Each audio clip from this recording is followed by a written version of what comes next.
Seorang wanita ditikam berdasarkan rakaman kamera litar kejadian sabun oleh jirannya di Kelantan Barat.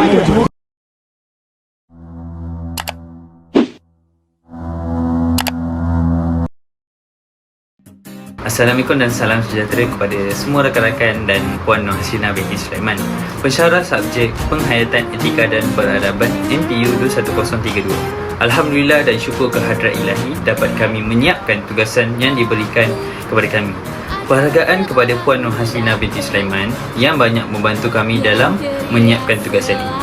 Tidak lupa juga ibu bapa yang banyak memberikan sokongan dari segi mental dan fizikal kepada kami sepanjang proses untuk menyiapkan tugasan ini. Dan akhir sekali, terima kasih juga kepada rakan-rakan yang banyak membantu secara langsung atau tidak langsung untuk penghasilan tugasan ini.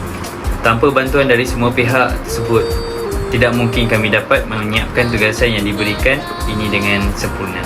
Kumpulan kami akan membentangkan tajuk rasuah. Jadi, apa itu rasuah? Rasuah ialah penyakit sosial yang boleh mencemarkan imej sesebuah negara dan rakyatnya. Perbuatan rasuah juga telah mewujud sekian lama. Semakin menjadi amalan biasa. Apa-apa pun amalan biasa, terutama yang buruk, seharusnya tidak menjadi amalan yang berterusan sehingga sukar dibendung dan dibanteras.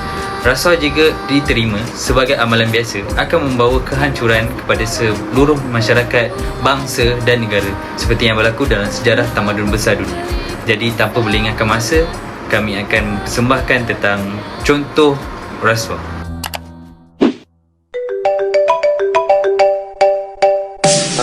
Assalamualaikum Encik Firdaus. Waalaikumsalam. Ya, Encik Iqbal. Ada apa yang boleh saya bantu? Jadi, ini tuan saya, pengurus besar syarikat Awesome Holding ingin berbincang sesuatu pada Encik Firdaus. Ya, sudah tentu. Silakan. Hai, Assalamualaikum. Saya Dato' Sri Ifan sebagai pengurus besar syarikat agensi Awesome Holding. Encik Firdaus, bolehkah awak bantu saya untuk satu perkara? Ya, Datuk. Kenapa ya? Perkara ini amat mustahab, tetapi perkara ini perlu dirahsiakan. Jadi, saya ingin memperluaskan syarikat isteri saya. Saya telah melihat lebih 50 projek pembangunan di setiap tanah pada agensi awak. Jadi, bolehkah tanah itu berpihak kepada isteri saya? Datuk, saya bukan tidak mahu, Datuk. Tetapi, tanah itu ada cadangan lain yang perlu diuruskan. Jadi, saya tidak boleh berbuat perkara sebegitu. Awak jangan risau. Saya adalah pengurus besar agensi syarikat Awesome Holding. Pastinya isteri saya akan buat lebih baik daripada apa yang syarikat lain cadangkan. Dan berkemungkinan ia bernilai lebih 10.5 juta ringgit. Jadi sekiranya awak bantu saya untuk meluluskan projek ini, kemungkinan 10% akan jadi milik awak. Jadi bagaimana? Awak setuju?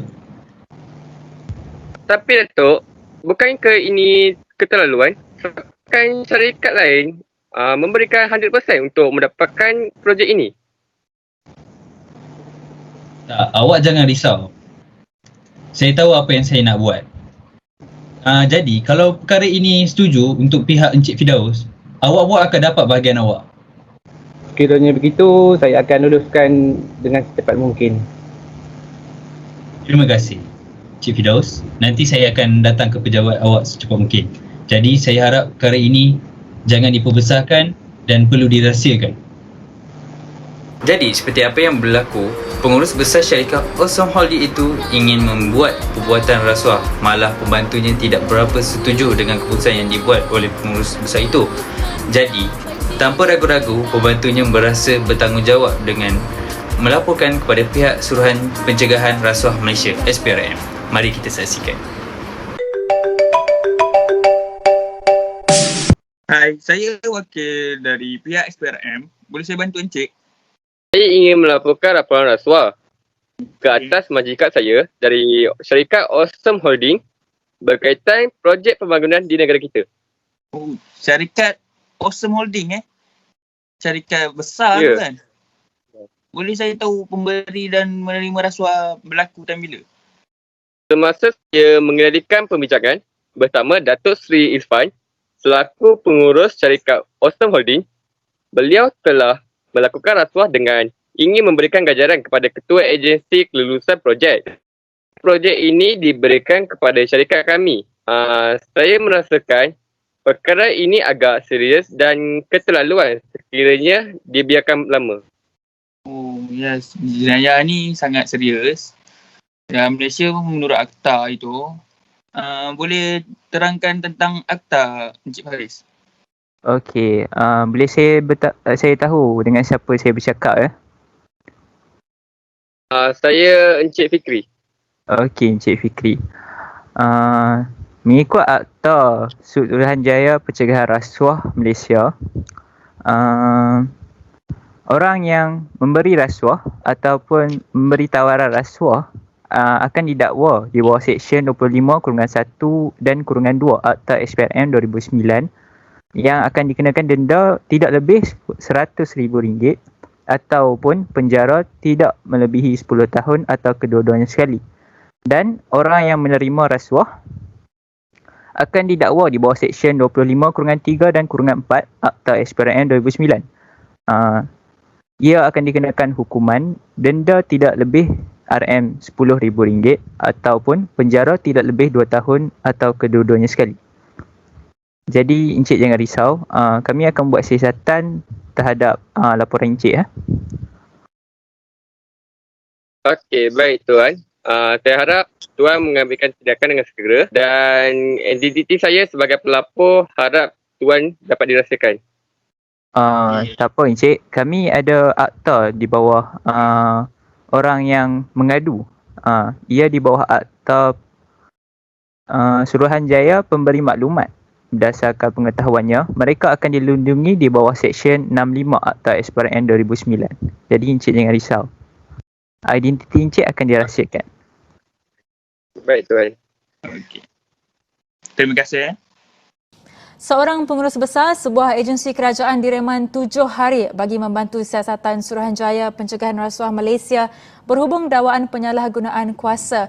Ia membabitkan kes menyalahguna kedudukannya untuk memberikan lebih 50 projek bernilai RM1 juta kepada syarikat milik isterinya yang ditubuhkan pada 2010 dan 2015.